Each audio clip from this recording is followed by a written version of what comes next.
Baba, tunakushukuru kwa ajili ya neno hili jema ambalo umetupa la kufungua fundisho la leo, na tunajajilia mikononi mwako kama kanisa sasa. Karibu Roho wa uzima, Roho wa Kristo, ukalifundishe kanisa lako sasa juu ya kumuishi Kristo, kwa sababu hakuna anaweza kufundisha mtu juu ya kumuishi Kristo ila ni Kristo mwenyewe kulifundisha kanisa jinsi ya kumuishi Kristo. Karibu Roho Mtakatifu, tumejiachilia sasa, tunapokea fundisho hili kutoka kwako katika jina la Yesu Kristo, amen.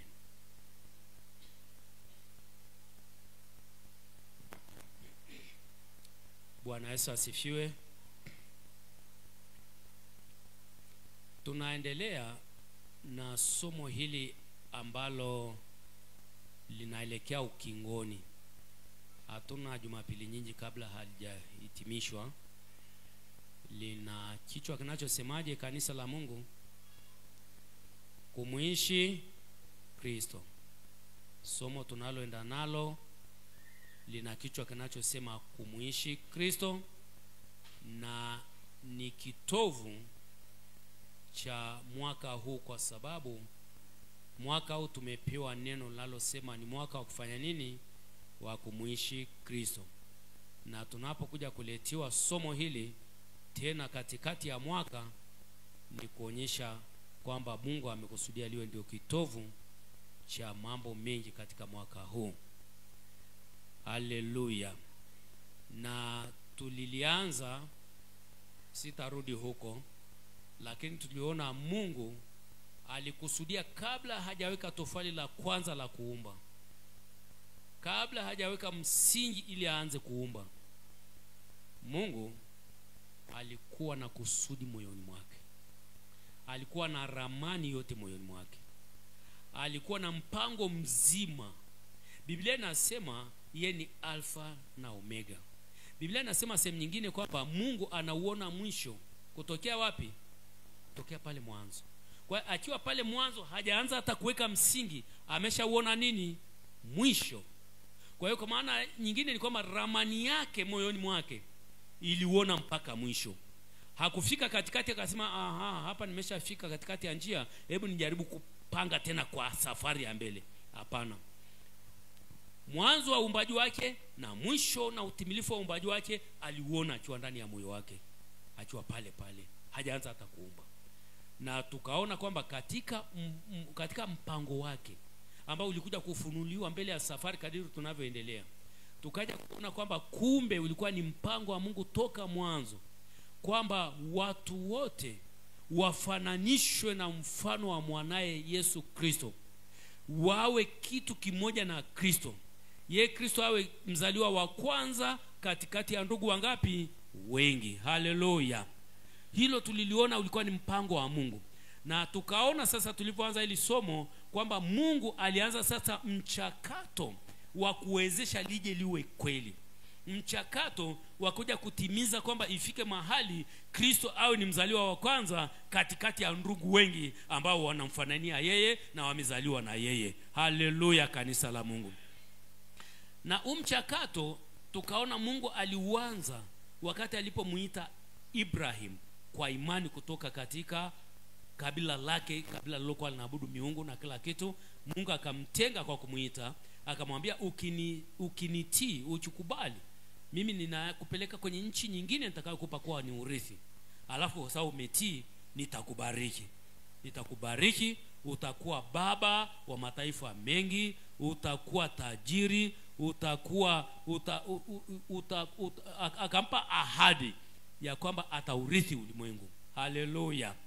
Akampa ahadi ya kwamba ataurithi ulimwengu. Na hata leo tukasoma pale kwa Galatia mstari wa 28 nafikiri, ambapo alisema kwamba na kama ninyi ni wa Kristo, haleluya, basi mmekuwa uzao wa nani? Wa Ibrahim, na warithi sawa sawa na nini? Na ahadi. Ahadi gani? Kuurithi ulimwengu. Hebu tumaadhimishe Mungu. Haleluya.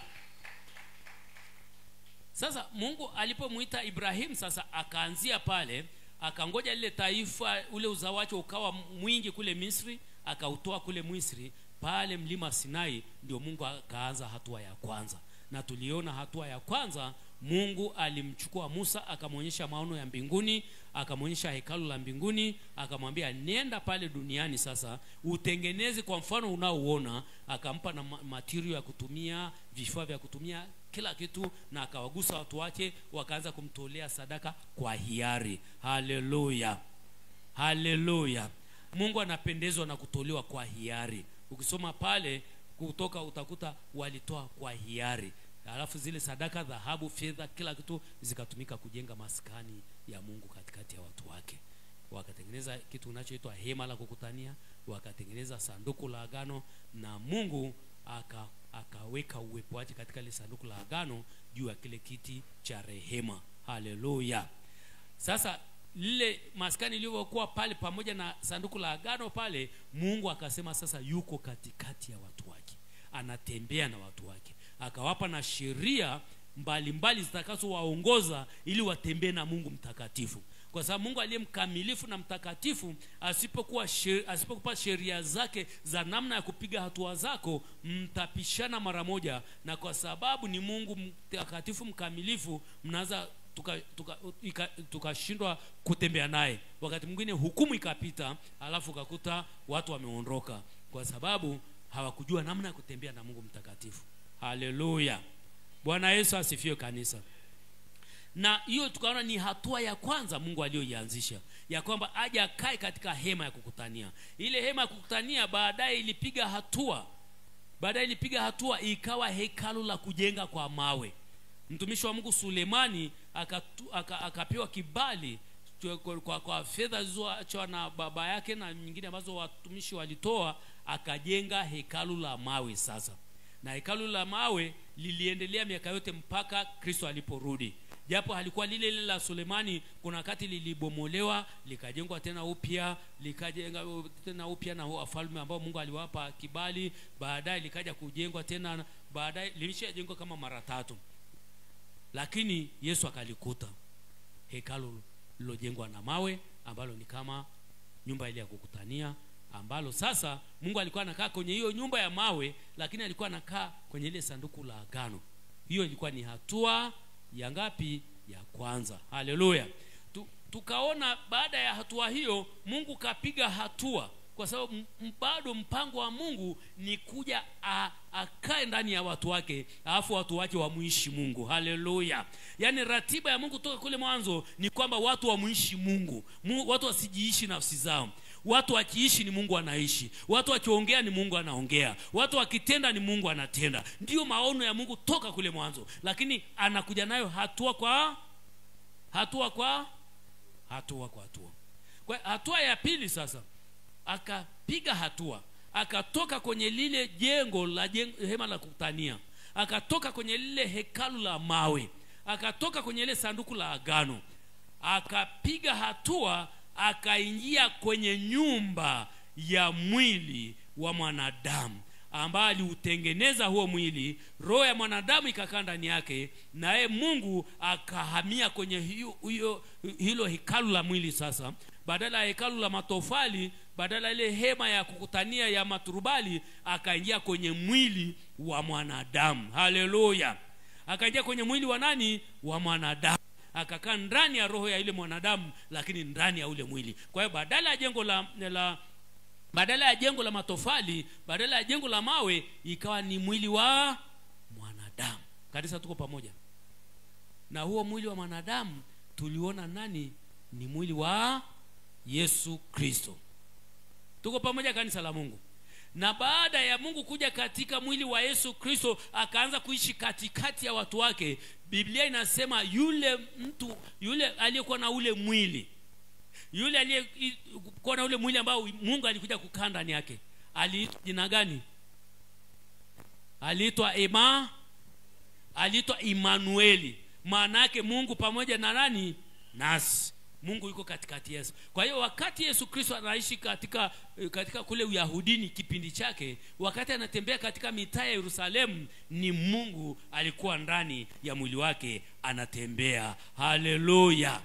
Hata Yesu wakati anatakasa lile hekalu la Yerusalemu pale, alikuta watu wanauza njiwa, watu wanafanya biashara kule. Akawa amekasirika, akasokota mjeledi fulani, akawa anawafukuza, toeni ng'ombe, makondoo na biashara zenu. Kapindua na meza zile za wavunja pesa. Halafu Wayahudi akasema, msifanye nyumba ya baba yangu kuwa pango la wanyang'anyi.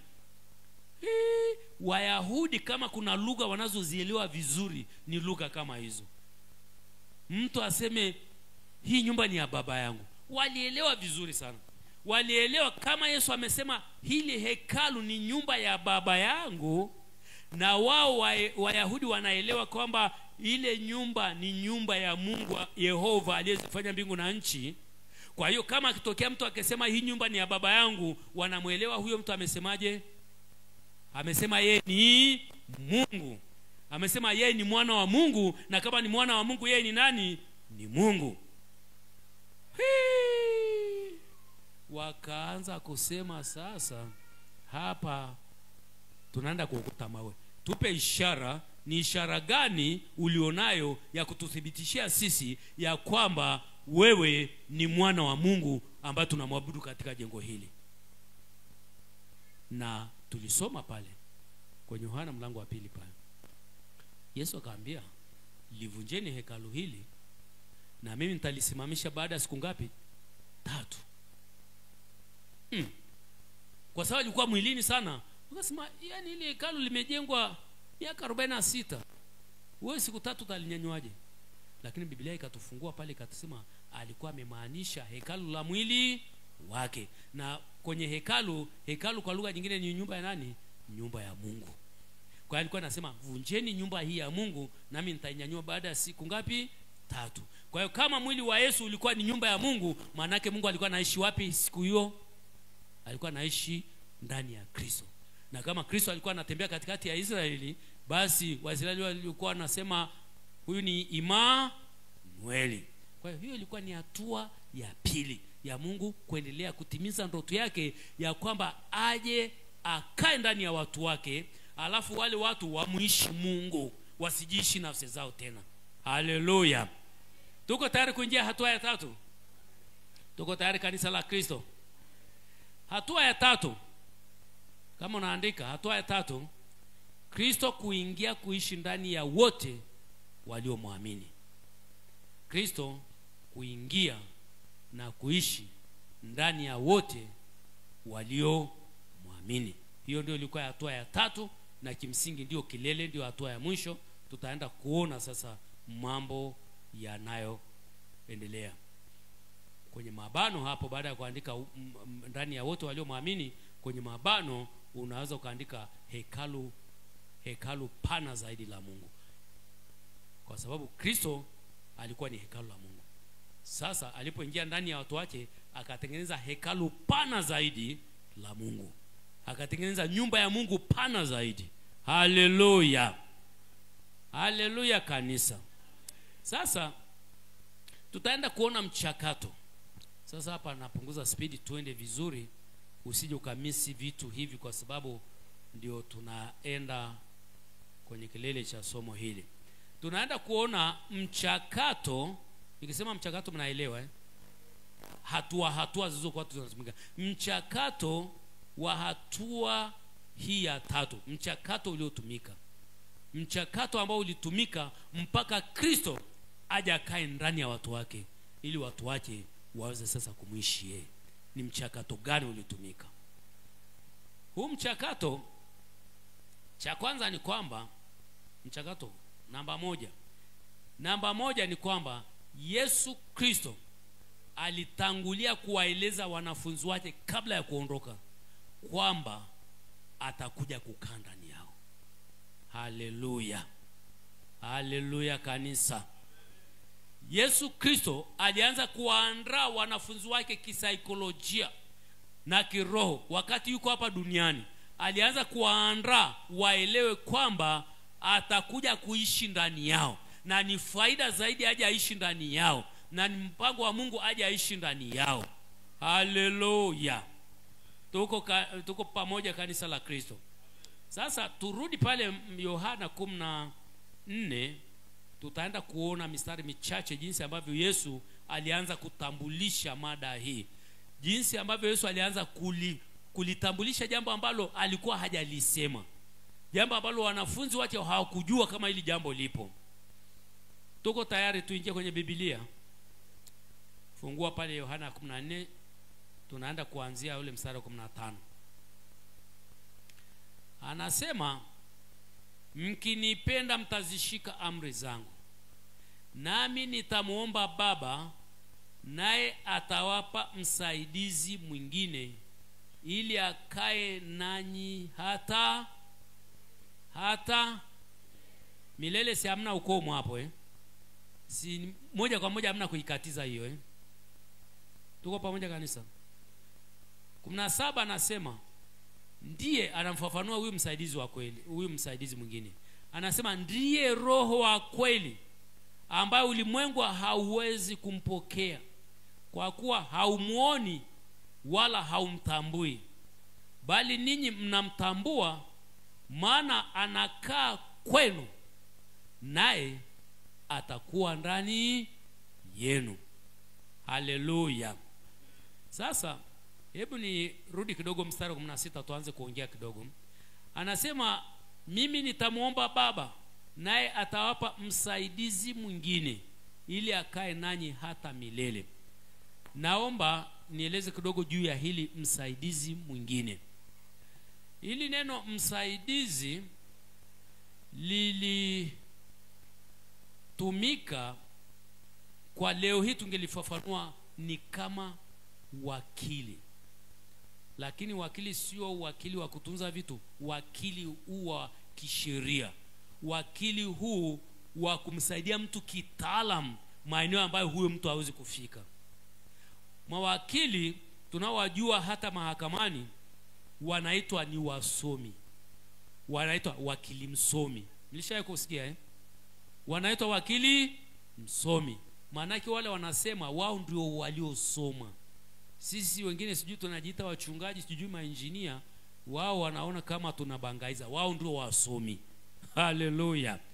Kwa sababu ni kweli shule yao sio mchezo, wanasoma vitu vingi sana. Lakini sasa kwa sababu wamesoma, wamewezeshwa, mtu wa kawaida hajui mambo mengi ya kisheria na kitaratibu. Kwa jambo likimsibu linalohitaji atembee katika njia sawa sawa, inabidi akamuombe yeye awe Bennett, naye amwambie twende nikuongoze, twende nikusaidie, piga hatua hii. Wamekuuliza hivi, wajibu hivi. Na sasa kuna sheria inayoruhusu kwamba anaanza akaapa akachukua nafasi ya yule anayemsaidia. Akasema pale kama ni wewe sasa. Ukiuliza swali anajibu yeye. Ukiuliza hivi anafungua vifungu anajibu yeye. Amesimama, ni advocate, ni wakili. Haleluya. Kwa hiyo wakili anasimama na yule mtu ambaye hajui vitu vingi, alafu wanaelewana, na mwambia kama umenikubali niwe wakili wako, basi nitakusaidia. Kwa lugha nyingine, wajibu ni wa huyu ambaye hajui vitu vingi, wajibu ni wa huyu ambaye hawezi vitu vingi. Lakini akamuomba yule wakili kwa namna yote, whether ni kumuomba au ni kumlipa vyovyote, akakubali kwamba sasa nitasimama badala ya nani? Yako. Tuko wote kanisa? Bwana Yesu asifiwe kanisa, tuko pamoja? Sasa ukisha mruhusu akisimama badala yako, anaitwa ni msaidizi wako, kwa sababu ile jukumu ni la nani? Ile jukumu la nani kanisa? Ni la kwako.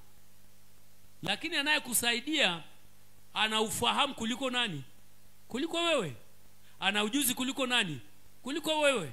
Anaweza mambo mengi kuliko nani? Kuliko wewe. Lakini bado anaitwa ni msaidizi. Kwa hiyo anasema nani anayekusaidia kwenye hii kesi? Wachuuliza nani atakaye kusaidia kwenye hii kesi? Unasema wakili fulani. Ukija kuangalia yule wakili anaitwa ni profesa, PhD, doctor. Lakini huku umesema msaidizi wangu atakuwa nani? Wakili. Ndio utaratibu. Nataka tuelewe vizuri kidogo kabla hatujaingia kwenye hili jambo la kwamba Yesu amesema nami nitamuomba Baba, naye atawapa msaidizi mwingine, ili akae nanyi hata milele. Nitaka kusema hivi, kwa nini akasema msaidizi mwingine? Hili jambo la muhimu. Kwa nini Yesu akasema nitamuomba Baba awape msaidizi mwingine? naomba niongee Kiswahili cha kawaida.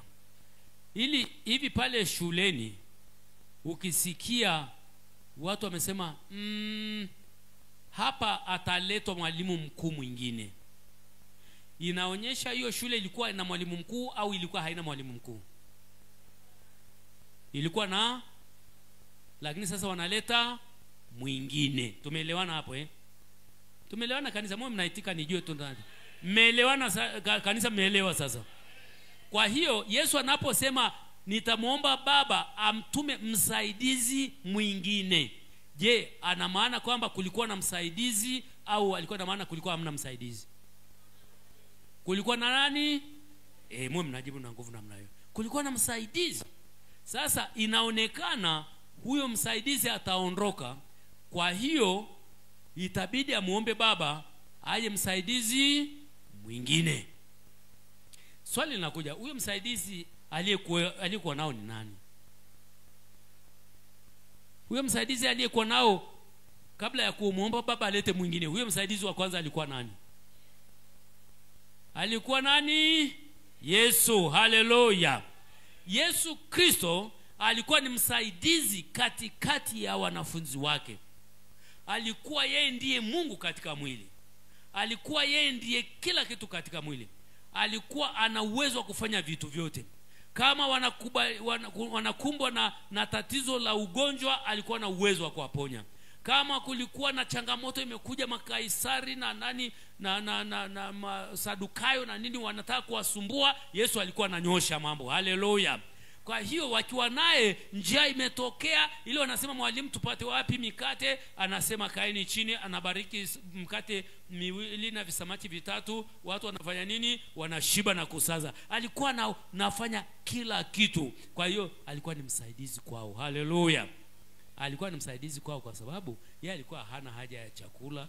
Yani alikuwa hana hizo shida zinazowakumba hazikumkumba yeye. Alikuwa anatatua kwa ajili yao. Kwa hiyo alikuwa nani? Msaidizi. Bwana Yesu asifiwe. Lakini alikuwa ni faraja kwao. Hivi unaonaje kama huyo unaishi naye mko Beneti kama hawezekani? Haleluya. Yani huyo uliye naye ambaye ni mko naye Beneti ndio akusaidiaye. Hivi unaonaje anapokuwa kwamba kwake hawezekani? Yani hakuna tatizo la kumweza, hakuna wa kumshinda. Unajisikiaje? Kanisa la Mungu, unajisikiaje? Si unajisikia vizuri?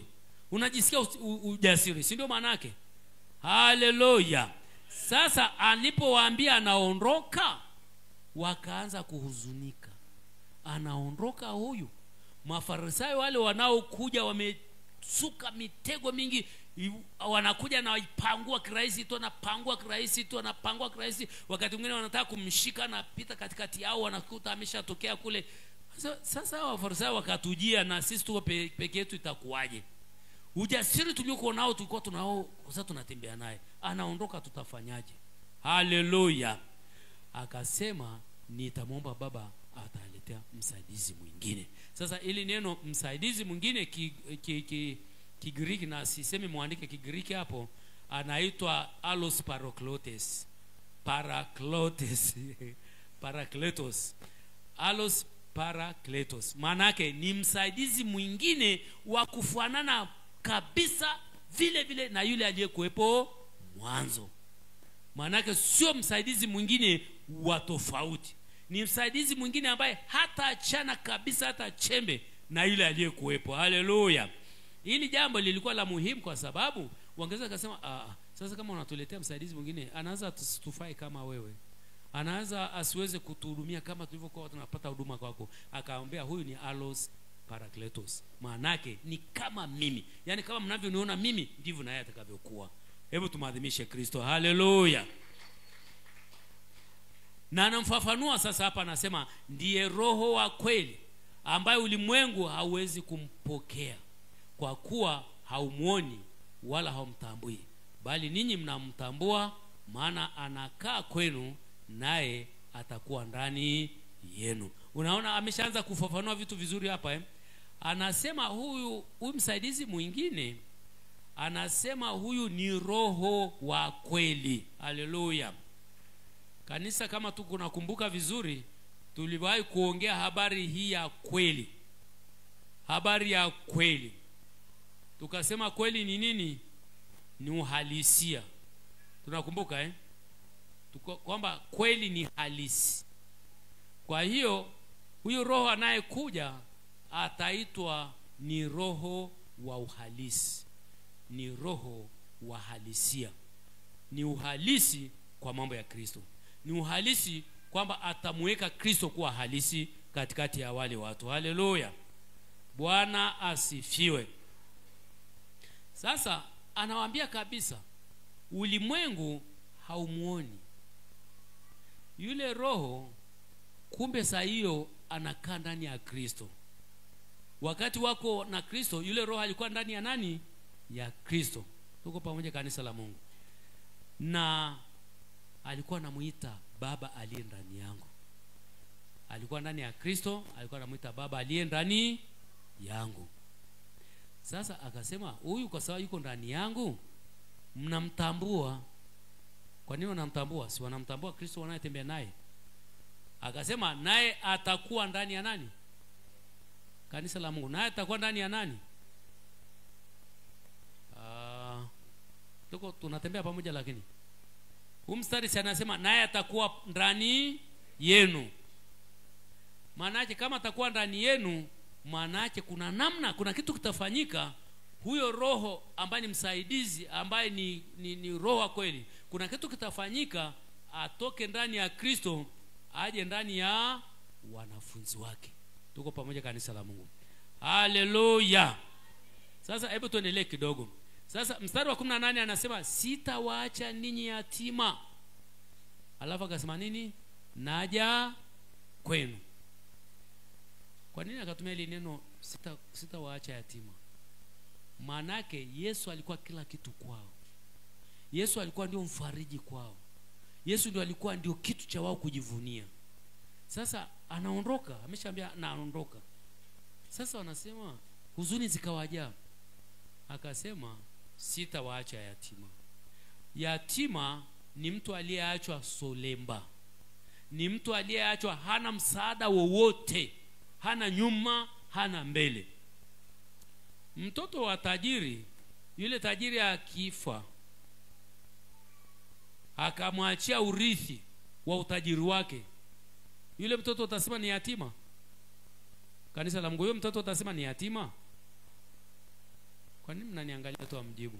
Au hamfahamu? Tajiri ni milionea, ni bilionea, ana maakaunti manono, akafariki, akamwacha mtoto hata kama ni mdogo, hata kama ni mtoto wa darasa la 7, akamwachia urithi wote ule. Yule mtoto ni yatima? Sio yatima, kwa sababu hata aonekane na mapungufu na mambo ya kumsambaratisha kama yatima, kweli atakuwa amempoteza baba, lakini sio yatima.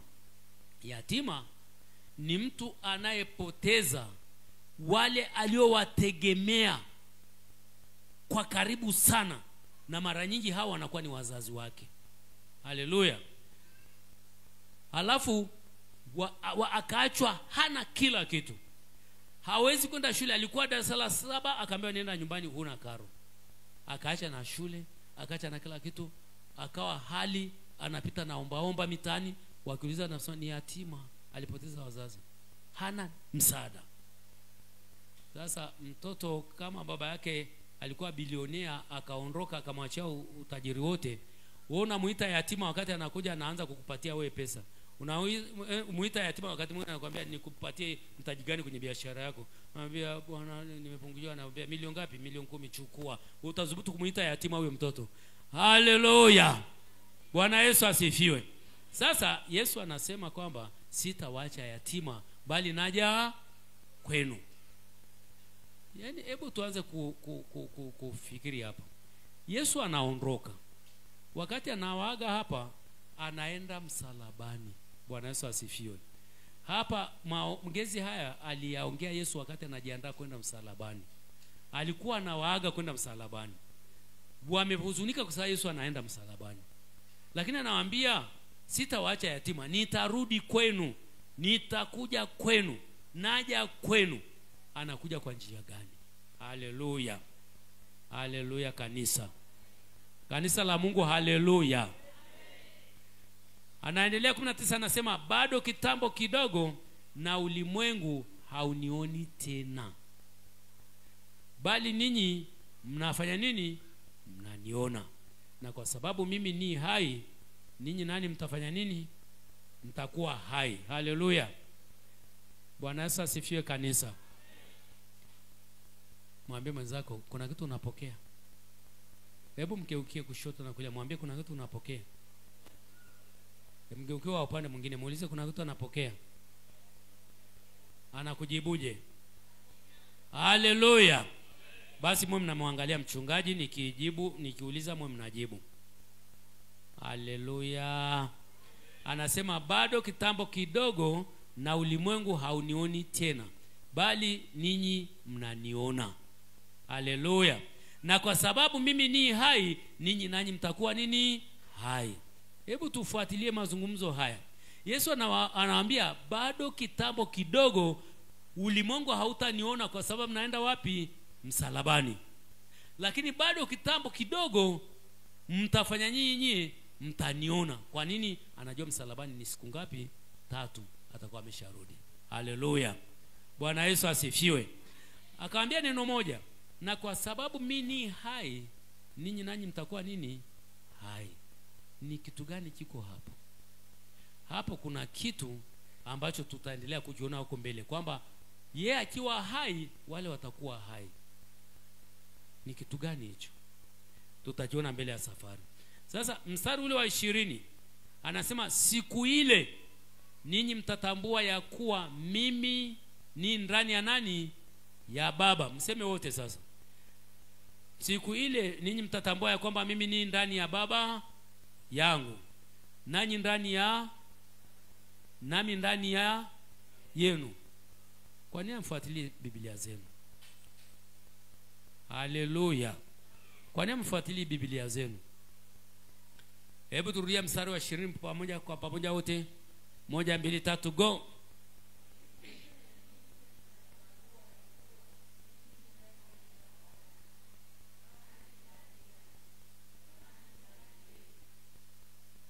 Ni siku gani? Ni siku gani kanisa? Siku gani? Mnasema siku gani? Tamka kwa nguvu. Siku ile. Siku gani hiyo? Siku ile ni siku gani? Siku gani? Tamka kwa sauti. Tamka tu neno moja. Siku gani hiyo?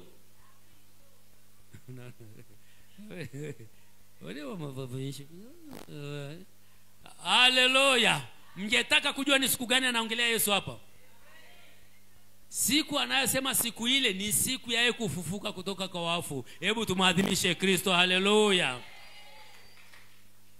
Anasema siku ile ya ufufuo watatambua neno moja wa wanafunzi. Watatambua ya kwamba mimi ni ndani ya Baba. Watatambua kwamba Yesu yuko ndani ya nani? Ya Baba. Kwa nini hawajatambua saa hiyo? Kwa nini hawajatambua saa hiyo? Anawaambia siku ile ya ufufuo ndio mtatambua. Tutaona. Haleluya. Anasema siku ile ninyi mtatambua ya kwamba mimi ni ndani ya nani? Ya Baba yangu. Alafu kuna kitu kingine watatambua. Watatambua kwamba nanyi ndani. Siku ile watatambua kwa mara ya kwanza wako ndani ya nani? Ya Yesu. Kwa mara ya kwanza kabisa Yesu anawaambia hivi. Anaambia siku ile ya ufufuo mtatambua kwamba mnyie mko ndani yangu. Kabla ya hapo hawako hata ndani ya Yesu. Hawako ndani ya Yesu wakati huo. Lakini anawaambia siku ile baada ya ufufuo tu mtatambua kwamba mko ndani yangu. Lakini kuna lingine watatambua tena. Siku ile watatambua kwamba naye Yesu yuko ndani yao. Haleluya. Kuna kitu tunaanza kujiona hapa. Yaani kuna kitu kitafanyika kwenye ufufuo wa Yesu Kristo ambao utawezesha Yesu Kristo kuja kukaa ndani ya wanafunzi wake sasa. Alafu na wanafunzi wake kukaa ndani ya Kristo. Hebu tumadhimishe Kristo kama tunaelewa. Haleluya. Sasa ninachotaka tukiseme ni kwamba ili iwezekane Kristo aje aishi ndani ya watu wake. Alafu hao watu wamuishi Kristo. Kulikuwa na mchakato uliokuwa ni lazima ufanyike. Kulikuwa na michakato kama miwili mikubwa ambayo ilibidi ifanyike ili iwezekane Kristo kuja kukaa ndani ya watu wake na watu wake kukaa ndani ya Kristo. Wakati Kristo yuko katika mwili, alikuwa ni hekalu moja tu la Mungu, na Mungu alikuwa anakaa ndani ya hekalu moja. Yesu Kristo asingeweza kuja kuingia ndani ya watu wake akiwa na mwili wa mifupa na damu na nyama. Asingeweza. Kulitakiwa mchakato miwili mikubwa. Haleluya. Tuko pamoja kuona mchakato hiyo miwili? Tuko pamoja? Mchakato wa kwanza, ngoja kwanza kabla tujaenda kwenye mchakato nisome kitu kidogo hapa. Mstari wa 21 pale pale kwenye Yohana 14 kuna kitu nataka tusome tukishikie tuende nacho huko mbele ya safari. 21 nasema, yeye aliye na amri zangu na kuzishika, yeye ndiye anipendaye, naye nipendaye atapendwa na nani? Na Baba yangu, nami nitampenda na kujidhihirisha kwake. Yuda akamwambia, Bwana, imekuwaje ya kwamba wataka kujidhihirisha kwetu wala si kwa ulimwengu? Tuko pamoja pale? Hebu 23 tusome kwa pamoja kwa kujiachia kabisa na kwa kuelewa, ukifuata na vituo. 1 2 3 go.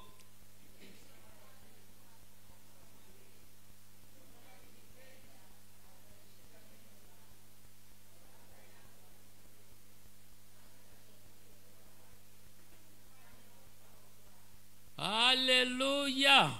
Kuna jambo mmeona la ajabu zuri sana. Anasema na Baba yangu atafanya nini? Atampenda. Nasi sio mmoja, nasi tutakuja wapi? Kwake. Na kufanya makao wapi? Kwa hiyo unaona maono ya Mungu kabla ya kuanza kuumbwa. Mnaona ile maono ya Mungu kabla ya kuwekwa misingi ya ulimwengu. Maono ya Mungu ilikuwa aje akae ndani ya nani? Ya watu wake. Na sasa anaanza kusema, Yesu anaanza kusema, mtu akinipenda mimi na Baba tutakuja tumeshikana mikono, tutaingia wapi? Ndani yake. Na tutafanya huko siku 2-3 tunaondoka. Tutafanya makao ya milele. Hebu tumwadhimishe Kristo. Haleluya. Sasa hiki ndio kilele cha maono ya Mungu kabla ya kuwekwa misingi ya ulimwengu. Muone Mungu alipo ajabu. Hajaweka misingi ya ulimwengu mamilioni mengi tu ya miaka. Hajaweka misingi ya ulimwengu. Sasa kilele chake ni hiki. Yeye na Kristo waje pamoja, waingie ndani yako, wafanye makao milele na milele. Hayo yalikuwa maono ya Mungu na Kristo anasema yanaenda kutimia sasa. Haleluya. Sasa swali, kabla hayajatimia haya maono tuliyoona kwenye mstari wa 23, kuna michakato miwili ambayo ni lazima ifanyike. Haleluya. Kuna michakato mingapi kanisa? Kanisa la Kristo kuna michakato mingapi? Hebu kila mmoja aseme kuna michakato mingapi? Sema niona vidole. Sio vya Chadema lakini wewe nyosha. Kwa michakato mingapi? Wengine wanaanza kusema kule wameshakuwa Chadema. Hapana. Chadema hawajapewa hati miliki ya vidole Mungu alivyotupa. Haleluya. Michakato mingapi? Au kama kuna mtu wa CCM hapa atajisikia vibaya, michakato mingapi? Tumaadhimishe Kristo. Haleluya. Sisi hatuko huko. Sisi tuko kwenye serikali ya mbinguni. Haleluya. Sasa naenda kuangalia mchakato wa kwanza. Mchakato wa kwanza kulikuwa na vizuizi. Ngoja niseme hivi, mchakato wa kwanza ni mauti ya Kristo msalabani. Huo ni mchakato wa kwanza ulitakiwa. Mauti ya Kristo wapi? Kanisa la Mungu. Mauti ya Kristo wapi? Msalabani. Hilo ndilo kwa la kwanza. Kwa nini? Sasa raha yake hapo sitakaa sana kwa sababu nitakwambia rejea somo la mauti jumuishi ya Kristo msalabani. Ni wangapi walihudhuria semina ya mauti jumuishi ya Kristo msalabani? Punga kwa nguvu namna hii. Unaona hasara ya kutokuja kwenye semina kwa sababu hii ilikuwa ndefu kiasi kwamba nianze hilo somo hapa sasa tunahama tunarudi kwenye somo lingine. Nitakwambia kwa ufupi. Mauti jumuishi ya Kristo msalabani ilitatua mambo ambayo yasingetatuliwa, isingewezekana Kristo na Mungu kuja kukaa ndani ya mtu. Tuko pamoja Kama kulikuwa na matatizo, kulikuwa na vigingi, kulikuwa na vikwazo katika maisha ya mwanadamu, katika mwanadamu ambavyo visingeondolewa hivyo vikwazo kwa haki ya Mungu na utakatifu wa Mungu mwenyewe, isingewezekana aje akae ndani ya mwanadamu. Hilo ndio nataka tulielewe. Tumelelewa hilo watumishi wa Mungu? Vikwazo hivyo ni vipi? Nitavitaja lakini sitaingia kwa undani kwa sababu tulijifunza kwenye mauti jumuishi ya Kristo. Kikwazo cha kwanza ilikuwa ni dhambi.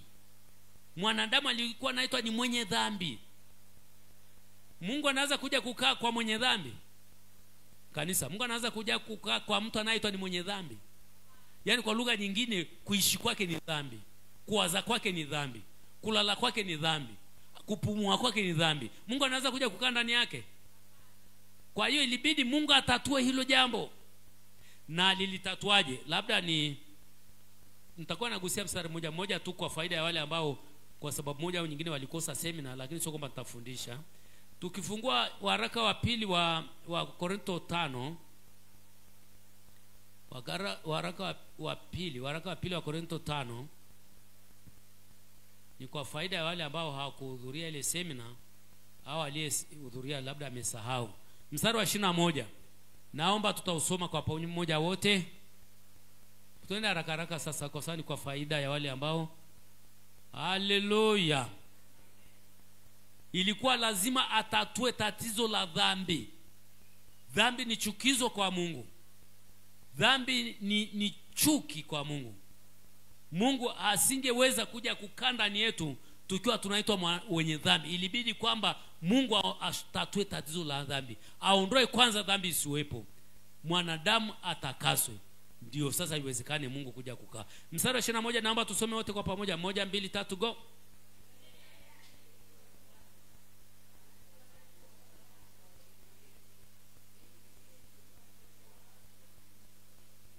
Haleluya. Yeye nani? Kristo. Kristo ambaye hakujua dhambi kabisa, Mungu aliufanya awe dhambi.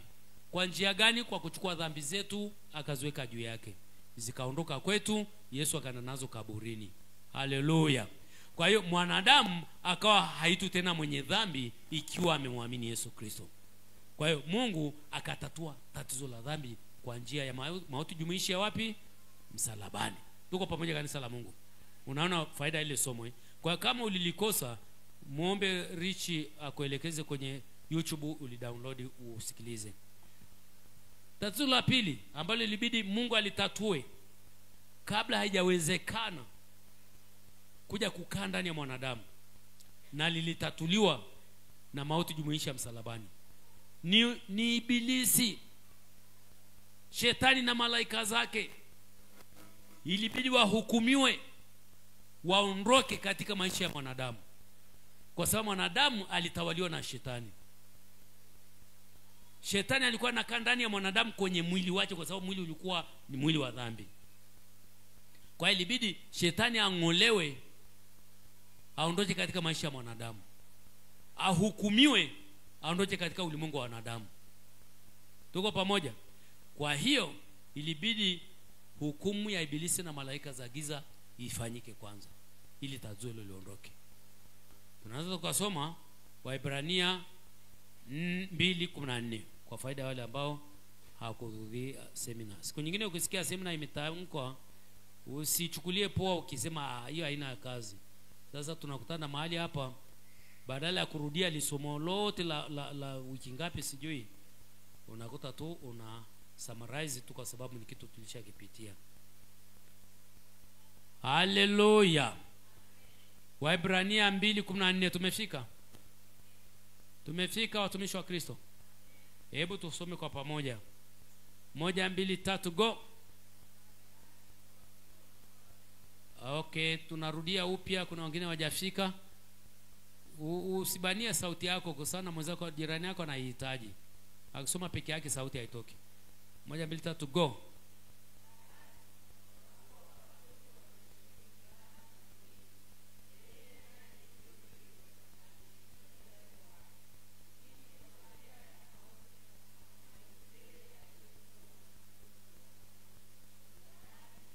Haleluya. Awaache huru wale ambao katika maisha yao yote kwa hofu ya mauti walikuwa katika hali ya utumwa. Ibilisi aliwaweka wanadamu utumwani kwa hofu ya mauti. Ukikataa kukataa kumwabudu wewe usiku mtu anasujudu. Kwa hiyo Biblia inasema basi kwa kuwa watoto wameshiriki damu na mwili, yeye naye vivyo hivyo alishiriki hayo ili kwa njia ya mauti amharibu yeye aliyekuwa na nguvu za mauti, yani Ibilisi. Hebu tumadhimishe Yesu. Haleluya.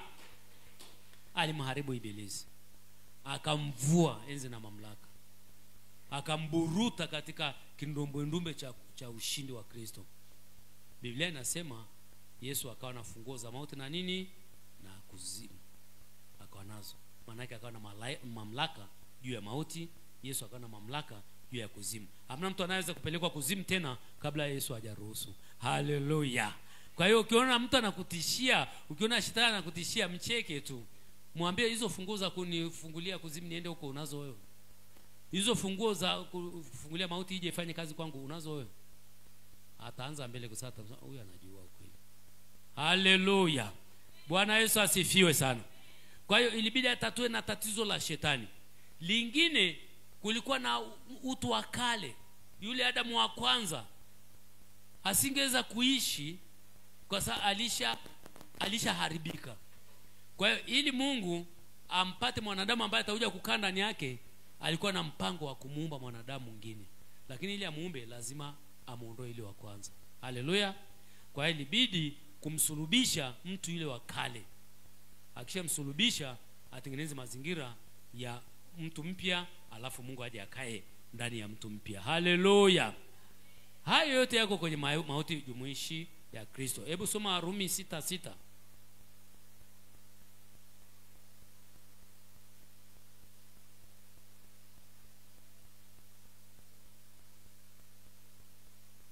Rumi 6:6 tumefika. Wachache wamefika. Rumi 6:6 nataka tufike wote bwana. Rumi 6:6. Rumi mlango wa 6 mstari wa 6. Tumefika watumishi wa Kristo. Hebu sasa tusome kwa pamoja. 1 2 3 go.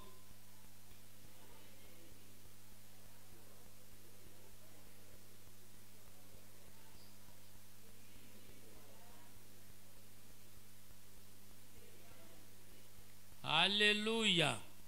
Mkijua neno hili ya kuwa utu wetu wa kale ulisulubishwa pamoja naye. Huyo naye ni nani? Kristo. Kwa hiyo naye litatuliwa pale msalabani.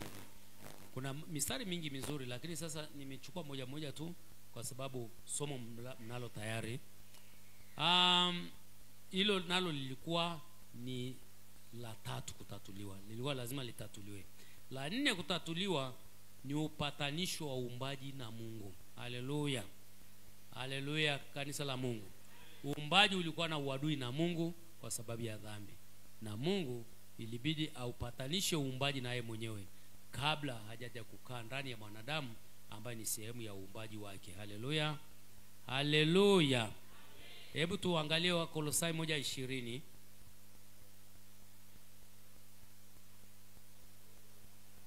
Wakolosai 1:20 tumefika. Wakolosai 1:20. Kanisa la Mungu tumeshafika au bado tunafungua? Na ngoja wengi wafike. Haleluya. Tumefika. Mstari wa 19 anasema hivi: kwa kuwa katika yeye, huyu yeye ni Yesu. Kwa kuwa katika yeye ilipendeza utimilifu wote ukae. Sasa mstari wa 20 tuendelee pale kwa pamoja. 1 2 3 go.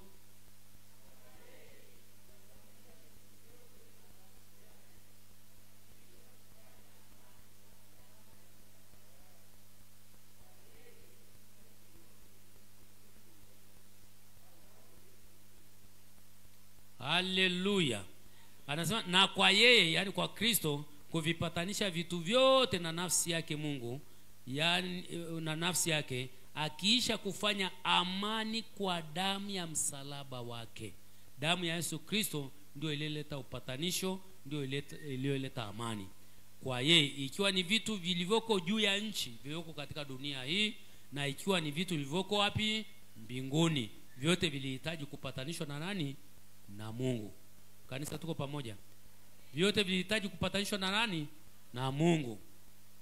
Sasa ilibidi mauti jumuishi ya msalaba ni ifanye vitu vyote hivi ili iwezeshe hatua ya Mungu kuja kukaa ndani ya mwanadamu iwezekane. Haleluya.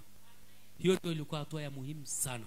Na kazi ya msalabani, kuteswa, kufa, kuzikwa na kufufuka, ndiko kulihitimisha. Ile siku anafufuka ndio iliitwa siku ile, na ndio iliyohitimisha kutatua matatizo haya yote. Baada ya Yesu kufufuka, alifufuka katika hali mpya. Alifufuka katika mazingira mapya. Alifufuka katika uumbaji mpya. Haleluya. Kwa hiyo iliwezekana sasa, baada ya hapo iliwezekana sasa kwamba Mungu angeweza kuja kukaa ndani ya watu wake. Haleluya kanisa. Hebu simama pale ulipo.